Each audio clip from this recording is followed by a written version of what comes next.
Subject Computer Science Class 10, Topic Chapter Number 3, Teacher Sarmad Ali, Nested Loop and Exercise, Page number 50 and 51, Lecture number 3.10. अस्सलाम वालेकुम बच्चों, बिस्मिल्लाहिर्रहमानिर्रहीम। देखिए बेटा, हम पढ़ रहे थे चैप्टर नंबर 3 कंट्रोल स्ट्रक्चर्स और लास्ट हमने लूप्स के टॉपिक को कवर किया था। लूप्स जहन में रखिएगा बेटा, दो ही होती हैं, एक होती है फॉर नेक्स्ट और एक होती है व्हाइल व्हेन। अलबत्ता ऐसा मुमकिन है कि आप एक लूप के अंदर एक और लूप फिट कर लें, ऐसे कॉन्सेप्ट को हम कहते हैं नेस्टेड लूप। तो बेटा ये तीसरी लूप नहीं है, लिखा तो ऐसा ही जैसे थर्ड लूप है, लेकिन अगर आपसे कोई पूछे कि लूप्स कितनी होती हैं तो उसका आंसर यही होगा बेटा जी कि लूप्स दो होती हैं, फॉर नेक्स्ट और while when.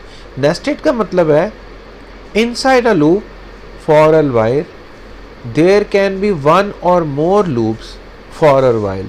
Such type of structure is known as nested loop. के अगर एक लूप के अंदर एक और लूप हो फॉर नेक्स्ट में या व्हाइल व्हेन में, तो ऐसे स्ट्रक्चर को हम कहेंगे नेस्टेड लूप। आप ऐसे भी कह सकते हैं a loop with in another loop is called nested loop. एक लूप के अंदर अगर एक और लूप होगी तो उसको हम नेस्टेड लूप करेंगे। प्रोग्राम की तरफ आते हैं बच्चों। Suppose you want to print the output in the following format. एक ग्राफिकल आउटपुट सी बनी हुई है, 5 स्टार हैं, फिर 4 स्टार हैं, फिर 3 हैं, फिर 2 हैं, फिर 1 है। हमने इसका रिजल्ट प्रोड्यूस करना है और एक छोटा सा प्रोग्राम है। इसको हम बुक की वर्डिंग से भी समझते हैं और वैसे भी इसको लर्न करते हैं। सबसे पहले देखें, लाइन नंबर 10 है बेटा। पहले मैं आपको वैसे प्रोग्राम समझा देता हूँ और फिर बुक की वर्डिंग के बारे में गौर कर लेते हैं। तो बेटा जी पहले प्रोग्राम को वैसे आप देखें, किताब कह रही है for y is equal to 5 to 1। जाहिर है कि ये एक रिवर्स लूप है। अगर 1 to 5 हो तो फिर इंक्रीमेंट होता है, अगर 5 to 1 हो तो हमने लर्न किया था डिक्रीमेंट होता है। तो सबसे पहले हमने लूप को रिवर्स ऑर्डर में चलाया है 5 to 1 और स्टेप हमने -1 दिया है। इसका मतलब है कि लूप डिक्रीमेंट में चलेगी। पहला नंबर y में 5 होगा, फिर 4 होगा, फिर 3 होगा, फिर 2 होगा और फिर 1 होगा। तो 5 से 1 तक रिवर्स ऑर्डर में डिक्रीमेंट में लूप चलेगी। अब हमने पहले ही लर्न किया है कि एक कॉन्सेप्ट है नेस्टेड लूप का, और नेस्टेड लूप का मतलब है कि एक लूप के अंदर एक और लूप होती है। तो ये एक लूप थी, अब इसके अंदर फिर एक और लूप आ चुकी हुई है। पहली वाली लूप y है, उसका हम आउटर लूप बोलेंगे, और जो अंदर लूप है वो वाली x है। गौर कीजिएगा, for x is equal to 1 to y। अब x और y क्या है, हमने पहले लर्न किया था कि फॉर के बाद जो वेरिएबल होता है उसको कहते हैं लूप कंट्रोल वेरिएबल। तो पहली वाली जो लूप है, जो आउटर लूप है, उसका जो लूप कंट्रोल वेरिएबल है वो y है। जो दूसरी वाली लूप है, जो x लूप है, उसका लूप कंट्रोल वेरिएबल बेटा जी x है। तो गौर कीजिएगा कि जो पहली वाली लूप का लूप कंट्रोल वेरिएबल है ना, उसका इस्तेमाल इनर लूप में हो रहा है। कैसे? इनर लूप में हम कह रहे हैं for x is equal to 1 to y। अब देखिए, हमने पहले ही सीखा कि y जो लूप है, यानी कि जो आउटर लूप है, उसमें पहली वैल्यू y में होनी चाहिए 5, फिर 4, फिर 3, फिर 2, फिर 1। तो इस लिहाज से अगर हम देखें तो इनर लूप है for x is equal to 1 to y। तो इसका मतलब है कि y के अंदर फर्स्ट टाइम 5 होगा। तो जब आउटर लूप से हम इनर लूप में आएंगे तो for x is equal to 1 to y होगा और y में फर्स्ट टाइम 5 होगा। उसके बाद हम कहते हैं प्रिंट डबल कोट्स में स्टार। आपको पता है डबल कोट्स में जो चीज़ लिखते हैं वो एज इट इज़ प्रिंट होती है। उसके बाद हमने लगाया सेमी कॉलन। अच्छा, ये भी बड़ा एक इम्पॉर्टेंट कॉन्सेप्ट है। हमने सेमी कॉलन बेटा इसलिए लगाया है कि जो रिज़ल्ट है वो जॉइंट हो जाए। देखिए, अगर हम सेमी कॉलन ना लगाएं तो स्टार वर्टिकल प्रिंट होंगे। आप आउटपुट को भी देख सकते हो, 5 स्टार आपके सामने है और वो वर्टिकल नहीं है, हॉरिजॉन्टल है। यानी कि एक स्टार के बाद उससे जुड़ा है अगला स्टार, फिर उससे जुड़ा है अगला स्टार, फिर उससे जुड़ा है अगला स्टार। ये जो जॉइन हो रहे हैं स्टार हॉरिजॉन्टली, ये सेमी कॉलन की वजह से हो रही हैं। तो हम कह रहे हैं for y is equal to 5 to 1 step -1, for x is equal to 1 to y। फिर हम कह रहे हैं print star asterisk double quotes के अंदर सेमी कॉलन लगा रहे हैं। सेमी कॉलन से अब फर्स्ट टाइम देखें y में 5 है और नेक्स्ट x की तरफ आ जाते हैं 40 लाइन में, तो लूप 5 टाइम चलेगी क्योंकि y रिप्लेस हो गया फर्स्ट टाइम 5 से।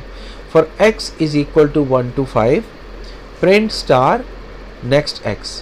तो जब 5 टाइम चलेगी तो हॉरिजॉन्टली 5 स्टार प्रिंट हो जाएंगे। अब फिर एक और इसमें बड़ा टेक्निकल पॉइंट है कि हम जब 5 स्टार प्रिंट कर चुके हुए हैं तो हमने जॉइनिंग के असर को ख़त्म करना है। तो इसलिए लाइन नंबर 50 पे हमने लिख दिया प्रिंट। खाली प्रिंट लिखने से जो स्टार जॉइन हो रहे थे, क्योंकि प्रिंट ब्लैंक लाइन के लिए होता है, तो एक ब्लैंक आ गया और जॉइनिंग का अमल ख़त्म हो गया। यानी कि हम अगर अब टेक्निकली देख लें कि अगर हम ऐसे करें कि प्रिंट के आगे ये ना लिखते खाली प्रिंट स्टेटमेंट, तो जितने भी स्टार है वो सारे जुड़ जाते। यानी कि पहले 5 फिर 4 फिर 3 फिर 2, ये सारे एक ही लाइन में प्रिंट हो जाते। तो हमने जॉइनिंग का अमल सिर्फ उस वक्त तक रखना है जब तक इनर लूप मुकम्मल नहीं हुई। तो फर्स्ट टाइम 1 to 5 चली, 5 स्टार हॉरिजॉन्टली प्रिंट हुए।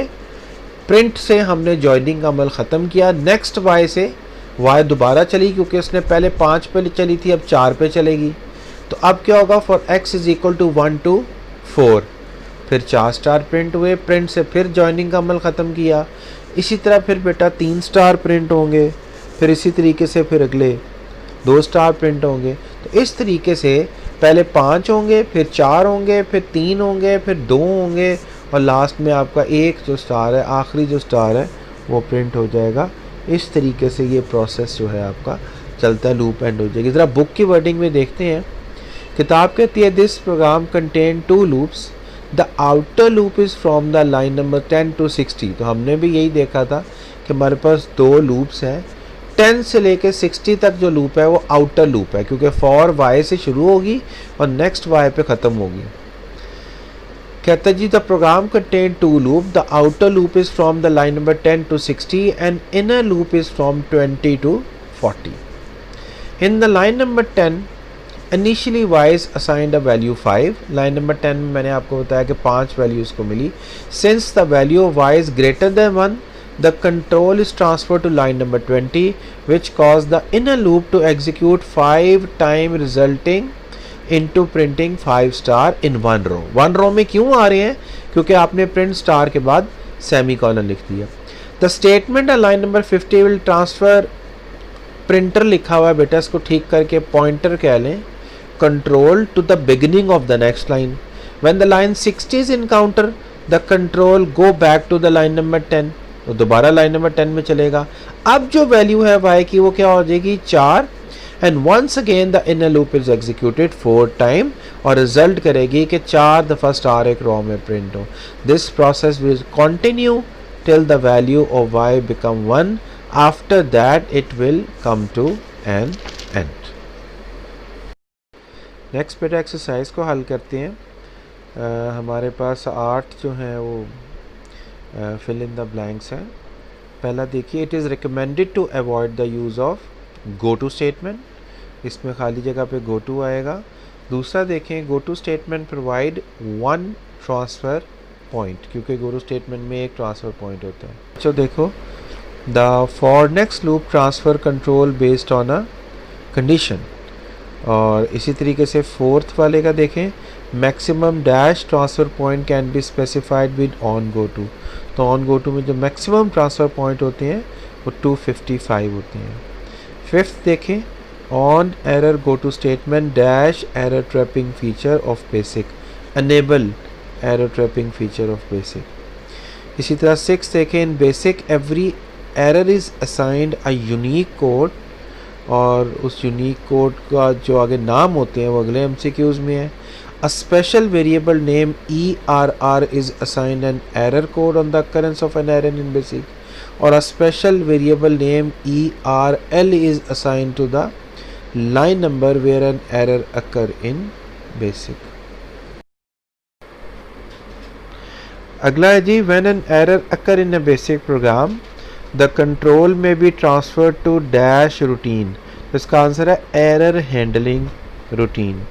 और लास्ट है जी आपका fill in the blank. A dash structure chooses the alternative programs statements to execute. Selection structure chooses the alternative program statements to execute.